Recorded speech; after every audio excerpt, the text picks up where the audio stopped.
안녕하세요. 저는 대기업에 다니고 있는 평범한 직장인 여자입니다. 제가 가끔 출근 준비를 하면서 여기 있는 사연들을 종종 듣곤 합니다. 여기에 올라오는 이야기들을 들을 때마다 드라마 내용이 아니라 진짜 저런 일들이 실제로 일어난다고 하면서 놀라곤 했었는데 그런 일이 저한테도 일어나고 말았어요. 제게 일어날 리 없을 것 같던 일이 일어나니 처음엔 어디 말하기도 부끄럽고 혹여나 이 일로 저를 불쌍히 여길까봐 겁이 많이 났었는데 지금은 아무렇지도 않고 그냥 웃겨요. 이미 제 주변 사람들은 알고 있는 내용이지만 여러분들께도 드라마 보는 것이라 치고 한 번쯤은 들려드리고 싶어서 이렇게 사연을 적게 되었어요. 저는 제가 세상에서 가장 사랑하는 사람과 가장 증오하는 사람한테 배신을 당한 사람이에요. 여러분들도 어쩌다 제가 이 둘한테 배신을 당했나 싶으시겠지만 아마 제 얘기를 들어보시면 배신을 당한 게 아니라 쓰레기 청소 한번 시끄럽게 했네라는 생각이 드실 거예요. 저한테는 부모님만큼이나 사랑하고 소중한 남편이 있었어요. 저희의 첫 만남은 번화가에 자리한 분위기 좋은 카페였어요. 저는 한때 이력서며 자기소개서며 한창 취업 준비하느라 바쁠 때가 있었는데요. 늘 부모님의 잔소리를 피해서 카페로 도피해 시원한 커피를 한 잔 시킨 후 제일 구석진 자리에서 노트북을 켜고 머리를 잡아뜯으며 열심히 무언가를 작성하고 있었어요. 작성한다기보다는 적었다 지웠다 그 두 가지만 반복하고 있었죠. 그렇게 저는 시간이 가는 줄도 모르고 카페에서 자기소개서를 작성하고 있다가 커피잔을 들었는데 언제 다 마셨는지 커피가 없더라고요. 다시 사러 가기 귀찮아서 계속 앉아있다가 커피 없다는 걸 까먹고 헛손질을 몇 번이나 했던 것 같아요. 헛손질을 4번째 정도 했을 때쯤 다시 무의식적으로 커피를 들려고 하니 누군가 제 컵을 낚아채고선 새로운 커피를 제 손에 잡아주시더라고요. 빈잔을 지금 몇 번이나 잡는 거예요. 자꾸 빈잔 들지 말고 이거 드세요. 컵 보니까 아이스 드신 것 같아서 똑같이 아이스로 샀어요. 좋아하는 커피인지는 모르겠지만. 아, 감사합니다. 카운터까지 가기가 귀찮아가지고 새로 안 샀는데 무의식적으로 손이 잡나 봐요. 계좌 알려주시면 제가 커피값 보내드릴게요. 됐어요. 커피값은 무슨. 저 심부름한 거 아니거든요. 취업 준비하시나 봐요? 아, 자기소개서 작성하고 계시길래. 이런 질문 실례인가? 실례 아니에요. 커피도 사주셨는데요, 뭘. 대기업으로 취업 준비 중인데 좀 힘드네요. 아무리 머리를 잡아 뜯어도 글이 잘 써지지가 않아요. 혹시 도움이 될지는 모르겠는데 한 번만 봐도 될까요? 제가 왕년에 자기소개서 정말 잘 적었거든요. 친구들도 저한테 부탁하고 그랬었어요.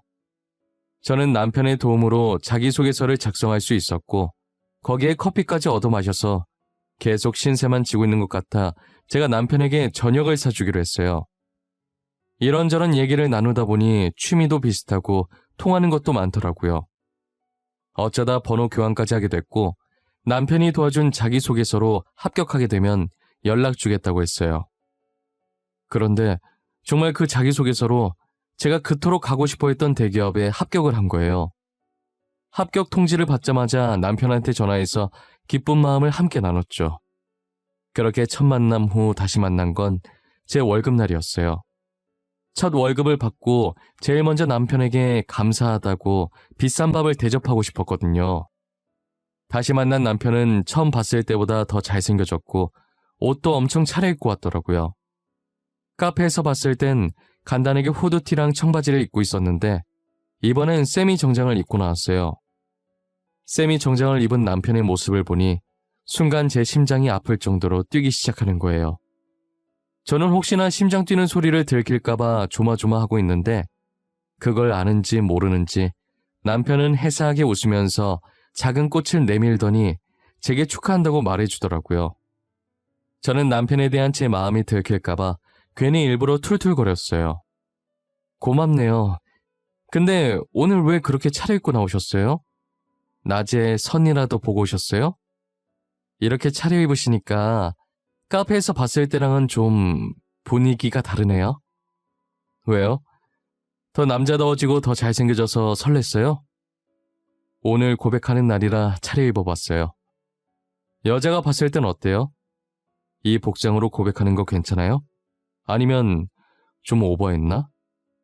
뭐 깔끔하고 단정한 게 괜찮네요.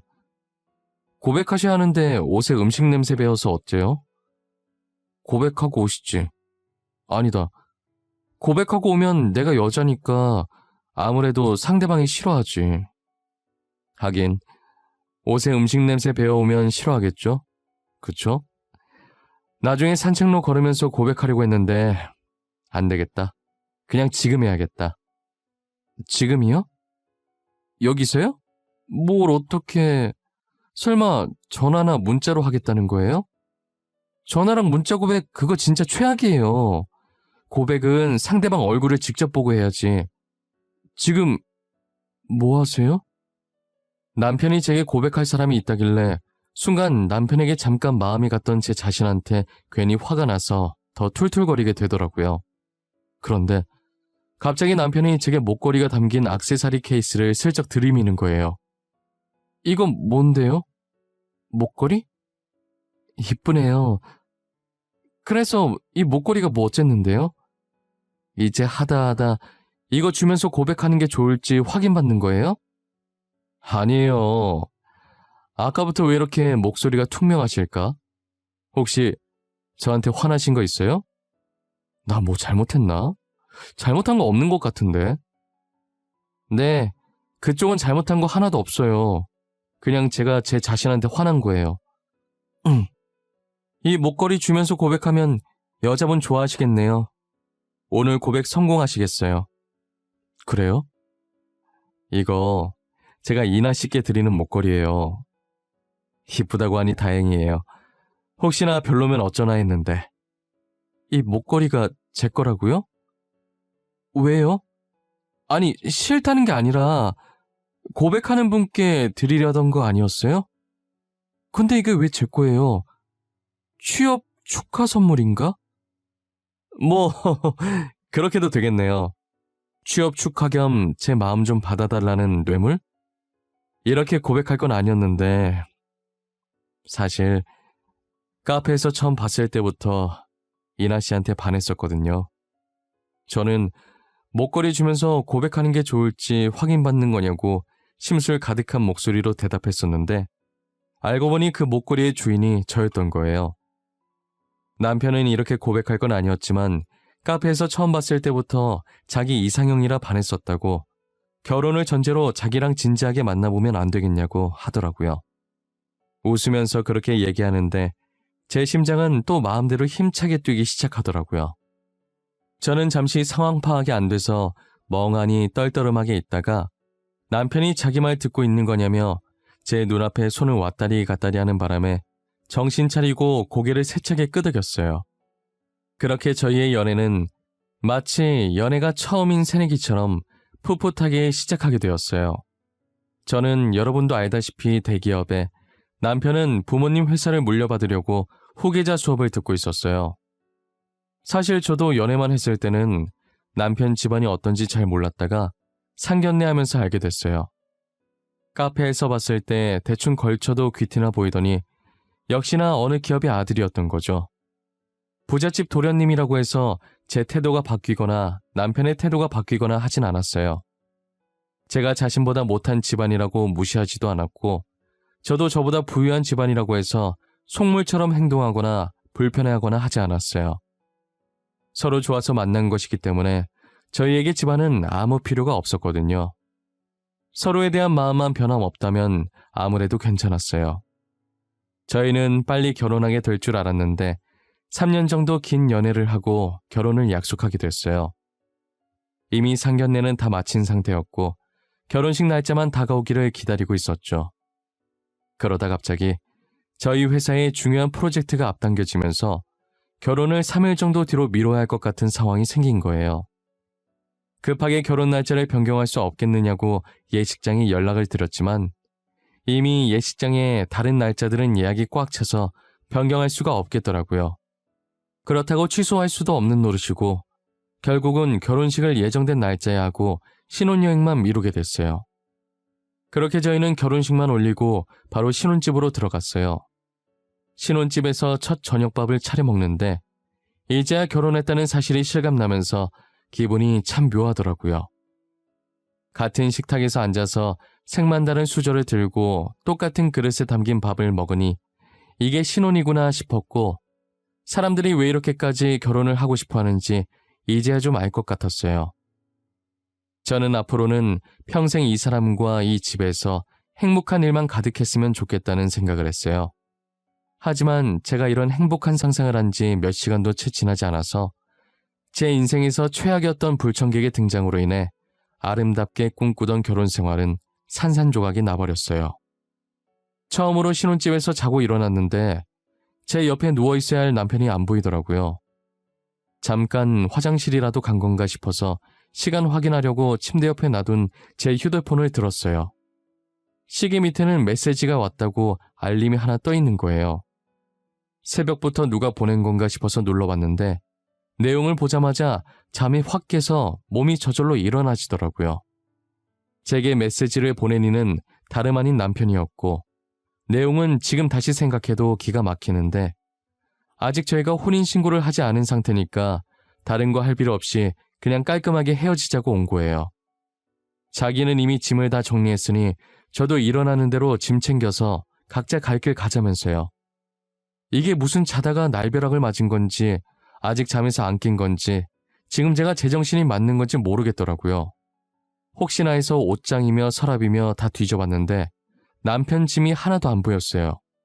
마치 제가 귀신이랑 결혼을 한 것 마냥 원래 아무것도 없었다는 듯이 깨끗하더라고요. 순간 아직 결혼 안 했는데 내가 착각하고 신혼집에 먼저 들어왔나 싶어서 헛웃음도 났었어요. 곧 있으면 출근도 해야 하는데 도저히 이 정신머리로는 회사 가도 일을 못할 것 같아서 반차를 썼어요. 도대체 이게 무슨 일인지도 모르겠고 여기 계속 있어봤자 답이 안 나올 것 같아서 일단 저는 전날 입주해서 얼마 없는 짐을 챙겨 그대로 친정으로 갔습니다. 친정 어머니께서는 제 꼴을 보자마자 결혼하자마자 벌써부터 부부싸움 한 거냐고 난리시더라고요. 너 꼴이 이게 뭐야? 너 설마 신서방이랑 싸운 거야? 이거사, 너네 결혼한 지 1년이 지났냐 2년이 지났냐? 이제 겨우 하루 됐는데 벌써부터 부부싸움하고 이렇게 짐 싸서 친정으로 오면 어쩌자는 거야? 엄마 진정해. 나 신서방이랑 안 싸웠어. 그냥 자고 일어나 보니까 일방적으로 차여있던데? 웃기지? 나도 지금 이게 무슨 상황인지 모르겠네. 몰래카메라인가? 엄마, 혹시 내 뒤에 이경규 아저씨 따라오고 있어? 너 지금 무슨 소리 하는 거야? 지금 농담이 나와? 내가 알아들을 수 있게 얘기 좀 해봐. 뭐가 어쨌다고? 자고 일어나 보니까 차여 있었다고? 네가 신서방한테? 내가 차였더라고. 신서방한테. 나도 지금 이해가 안 되는데 엄마라고 이해가 되겠어? 자고 눈 떴더니 옆에 아무도 없고 신서방한테 헤어지자는 메시지만 와있더라. 기가 차 아주. 너 어제 신서방한테 뭐 잘못한 거 있어? 잘 좀 생각해봐. 잘못한 게 있는지 없는지. 괜히 저러지는 않을 거 아니야. 안 그래? 괜히 저러면 진짜 걔는 또라이지. 엄마, 진짜 미치겠는 건 뭔 줄 알아? 아무리 생각해봐도 내가 잘못한 건 하나도 없다는 거야. 밥 잘해 먹이고 설거지도 내가 하고 첫날 밤 잘 보냈고 도대체 내가 뭘 잘못한 거냐고.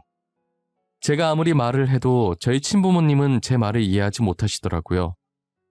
당사자인 저도 지금 벌어진 이 상황이 이해가 안 가는데 부모님은 오죽하시겠어요? 부모님의 답답한 그 심정 100번이고 1000번이고 이해가 돼요. 하지만 저도 제 머리를 잡아 뜯으면서까지 생각을 해봐도 도무지 이별의 원인을 찾지 못했어요. 어제 저녁부터 오늘 새벽까지 있었던 일을 부모님께 말씀드렸지만 가만히 듣고 계시던 부모님께서도 갑작스러운 이별의 원인을 찾지 못하셨어요. 헤어질 땐 헤어지더라도 도대체 저희가 왜 헤어져야 하는지 이유라도 알고 싶어서 남편에게 전화를 해봤는데 일부러 제 전화를 피하는 건지는 몰라도 한 번을 안 받는 거예요. 진짜 이 정도 전화를 걸었으면 한 번 정도는 받을 만도 한데 계속 안 받으니 미치겠더라고요. 결국 저는 답답한 마음에 숨어버린 남편을 직접 찾아보려고 남편네 회사로 나서게 됐죠. 부사장님네 사모님 아니세요? 어제 결혼식에서 뵀던 것 같은데. 그런데 사모님께서 여기는 어쩐 일이세요? 아, 오늘 저희 대표님 만나러 오신 거예요? 아니요, 남편 보러 왔어요. 혹시 남편 회사에 안 왔나요?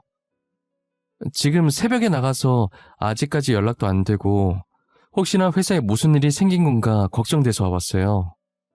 부사장님, 이번 주는 결혼식에다 애매하게 신혼여행 껴서 아예 쭉 연차 쓰시고 회사에 안 계세요.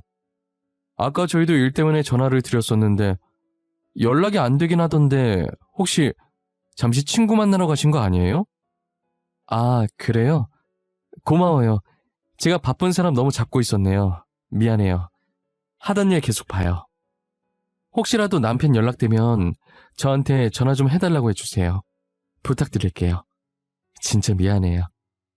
저는 결국 그날 남편 머리카락 한 올도 보지 못하고 바로 회사로 출근했어요. 그리고 그 주 내내 폰만 들여다봤지만 남편에게 연락이 단 한 번도 오지 않았죠. 그 다음 주에 제가 다시 회사로 찾아가니 웬 모르는 여자랑 팔짱을 끼고 웃고 있는 거예요. 사람을 일주일간 피말리게 해놓고 자기는 실실 웃고 있는 모습을 보니 피가 거꾸로 솟는 기분이더라고요. 저는 지금 누가 보던지 말던지 신경 쓸 상황이 아니라서 그대로 남편에게 직진해서 소리쳤어요. 지금 나랑 뭐 하자는 거야? 너는 나한테 달랑 문자 하나 보내놓으면 끝이야? 야, 설명을 해보라고. 지금 이게 무슨 상황인지 당장 설명하라고! 이나야, 내가 다 설명할게. 그러니까 여기서 이러지 말고 우리 나가서 얘기하자, 어? 여기는 보는 눈도 많고 봐봐. 지금도 저렇게 우리 쳐다보고 있는 사람들이 있잖아. 지금 네 행동이 쪽팔린 줄은 아나 보지? 나 절대 안 나가. 내가 왜 나가? 그냥 여기서 말해. 내가 지금 네 체면까지 생각할 상황이야? 회사 다 엎어버리기 전에 말해! 알겠어. 말할게. 사실 내가 2달 전에 아주 잠깐 권태기가 와서 만난 여자거든. 진짜 딱 한 번 실수했는데 임신이 되어버려서 어쩌겠어. 내 애인데 내가 책임져야지. 안 그래? 뭐? 지금 이 여자가 뭐를 했다고? 임신? 방금 임신이라고 했어? 이게 진짜 미쳤나? 야! 그때 결혼 날짜 잡은 후잖아. 이놈이 결혼 날짜까지 잡아놓고 이 짓거리를 해? 이거 아주 제정신이 아니네? 알고 보니 잠깐 만난 여자랑 딱 한 번 실수한 게 바로 임신이 되어버리는 바람에 제게 이별을 통보하고 급하게 근처 교회에 양해를 구하고 둘이서 몰래 결혼식을 올린 뒤 신혼여행을 갔다 왔다는 거예요. 누구는 일주일간 피 말렸는데 누구는 결혼식에 신혼여행까지 야무지게 갔다 오고 이게 드라마도 아니고 실제로 일어날 수 있는 일이냔 말이에요. 가만히 듣고 있자니 현실은 제가 무엇을 상상하든 제 상상보다 그 이상이더라고요. 정말 기가 차서 웃음도 안 나오고 화도 안 나오고 아마 당해본 사람만 제 기분을 느낄 수 있을 거예요. 어떤 여자인지 낯짝이나 보자고 남편 옆에 서 있는 여자 보면 어디선가 본 적이 있는 사람 같더라고요.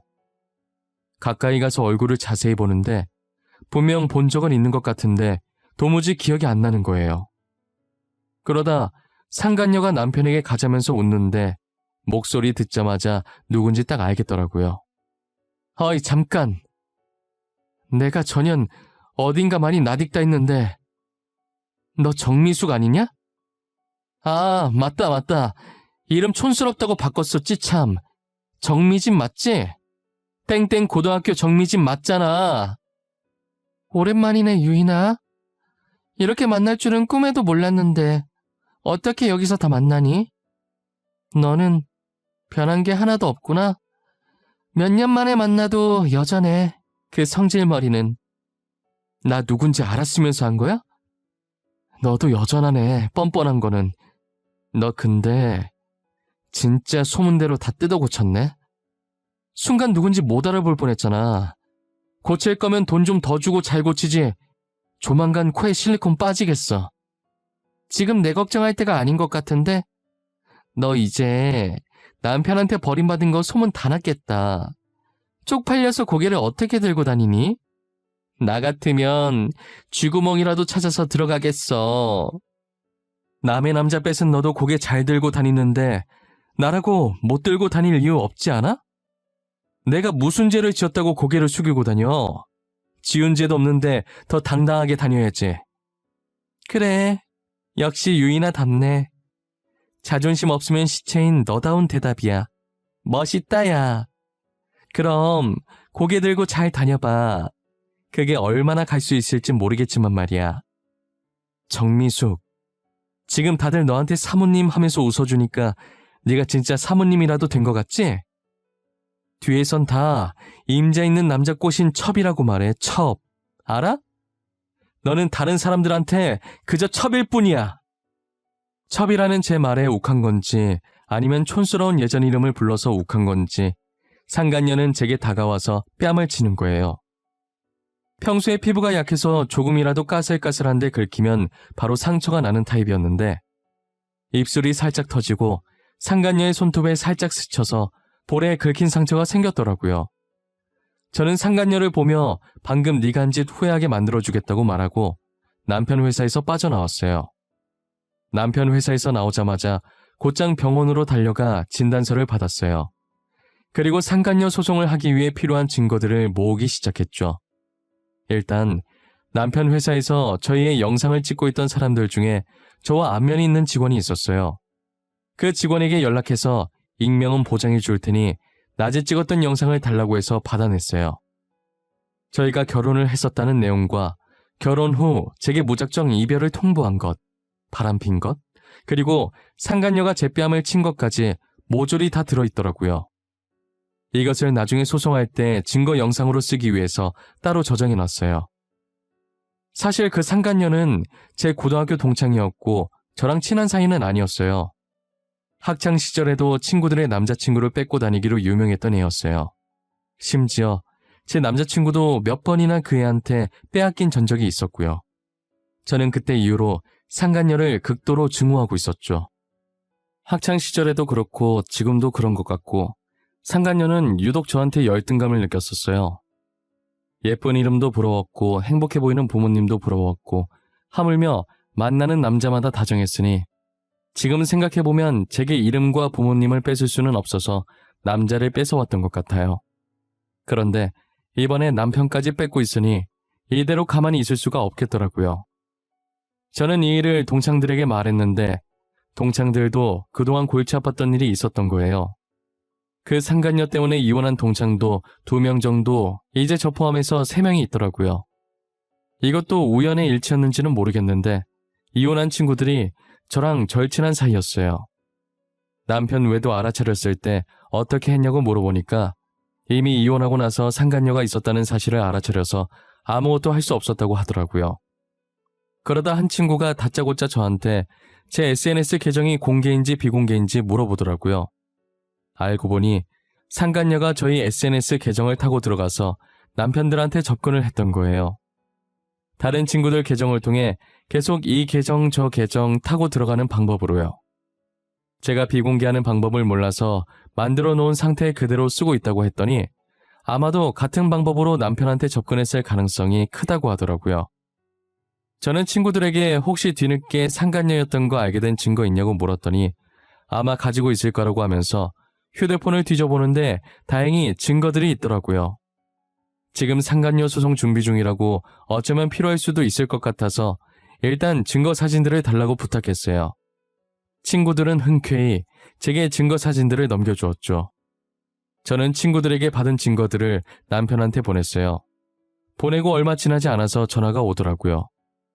지금 나한테 뭘 보내는 거야? 이 사진들이 도대체 뭐 어쨌는데 나한테 협박하는 거야? 도대체 원하는 게 뭐야? 지금 내가 너한테 협박하는 걸로 보여?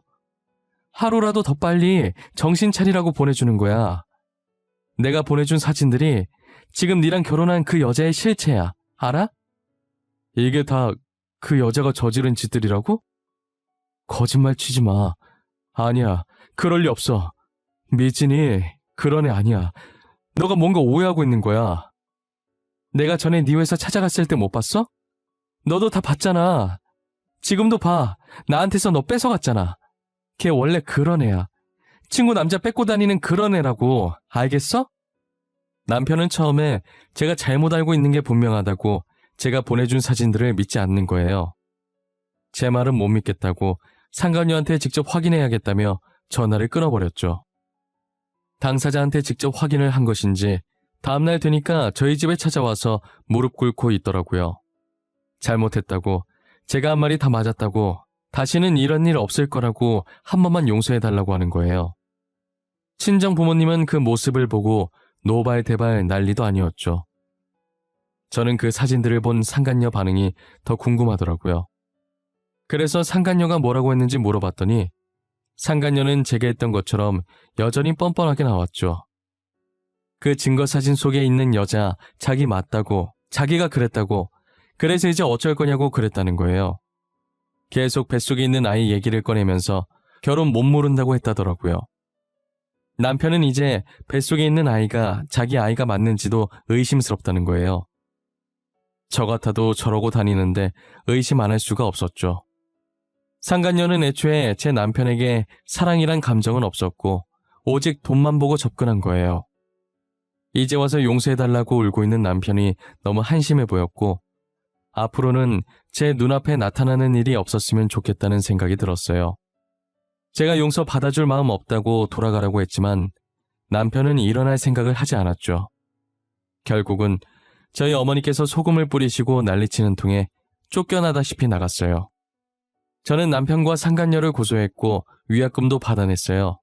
그리고 상간녀를 폭행죄로도 고소해서 얼마 전에 재판이 끝났는데 초범이기도 하고 상처가 그렇게 깊지 않아서 벌금으로 끝났더라고요.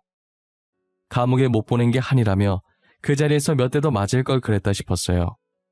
나중에 동창들한테 우연히 그 둘 소식을 듣게 됐는데 상간녀는 지금 아무것도 안 하고 전 남편 등에 빨대 꽂고 살고 있다고 하더라고요.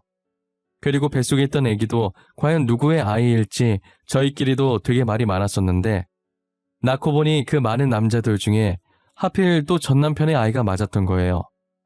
결국 전 남편은 이혼도 못하고 상간녀와 계속 살고 있다는 소식을 들었어요. 상간녀 때문에 골치 아픈 건 전 남편뿐만이 아닌 것 같더라고요. 시댁 식구들도 만만치 않게 골머리를 썩이고 있는 것 같았어요. 아무것도 안 하는 상간녀가 시댁 식구들보다 돈을 더 많이 쓰고 다니고 있거든요. 상간녀의 사치는 아무도 말릴 수 없었고 사람이 뻔뻔하기도 그렇게 뻔뻔할 수가 없으니 아무래도 상간녀가 제 발로 이혼한다고 하기 전까진 시댁은 계속 지옥일 거예요. 저는 엄청나게 쌓인 청소를 드디어 끝마치고 청소하며 흘린 땀을 싹 씻은 기분이에요. 10년 묵은 채증이 내려갈 때도 아마 이보다 상쾌할 순 없을 거예요. 처음 헤어지자는 통보를 받았을 땐 참 어처구니 없고 이런 일이 내게도 벌어지는구나 했었는데 이렇게 지금 글 적으면서 다시 생각해보니 좀 웃기기도 하네요. 앞으로 저를 소개할 때 돌싱이라고 말하기도 민망한 결혼기간이에요. 저처럼 결혼한 지 고작 몇 시간 만에 이혼당한 사람이 또 있을까요? 벌써 제가 전 남편과 이혼을 한 지 몇 년이라는 시간이 흘렀네요. 그 사이 저는 전 남편보다 훨씬 좋은 남자를 만나 결혼을 했어요. 제 인생에 결혼이 다시 오려나 했는데 결국은 이렇게 다시 오더라고요. 그리고 지금 남편을 만나면서 오히려 더 승승장구하는 기분이에요. 남편과 결혼 후 바로 중요한 프로젝트가 있었는데 성공리에 잘 끝나서 승진도 했거든요. 이틀 전에는 제 뱃속에서 꿈틀거리고 있는 귀여운 생명체도 발견하게 됐답니다. 그래서 어제부터 남편이 저보고 편히 쉬라면서 혼자서 집안일을 다 하고 있어요. 제 남편이 모두가 알아주는 팔불출 남편이거든요. 저는 정말 더도 말고 덜도 말고 이대로만 계속 간다면 정말 더 이상 소원이 없을 것 같아요. 지난 과거들은 모조리 잊어버리고 앞으로 지금의 남편과 아이와 함께 행복할 생각만 하려고요. 여러분들도 제 사연처럼 어이없게 이혼 혹은 파혼당하신 분들이 계시다면 댓글로 남겨주세요. 어디에 내놓기도 부끄러운 이야기들을 저희끼리만 몰래 여기에 적어놓고 훌훌 털어버리자고요. 결혼이 인생의 전부도 아니고 그렇다고 이혼했다고 인생이 끝나는 것은 아니니 결혼에 실패했다고 주눅들지 마시고 저처럼 당당하게 살아갈 수 있길 바래요. 이혼을 하든 파혼을 하든 그것은 제2의 인생이 시작된 거라고 그렇게 긍정적으로 생각하며 살아보자고요. 인생의 주인공은 자기 자신이니 남들 눈치 보지 말고 본인이 하고 싶은 대로 하고 사셨으면 좋겠어요. 세상에 반은 남자고 여자인데 제 짝 하나가 없을까요? 기다리다 보면 저처럼 언젠간 좋은 짝들이 오게 될 거예요. 지금까지 저의 긴 이야기를 들어주셔서 감사합니다. 여러분들에게도 늘 행복한 기운만 가득하시길 바랄게요.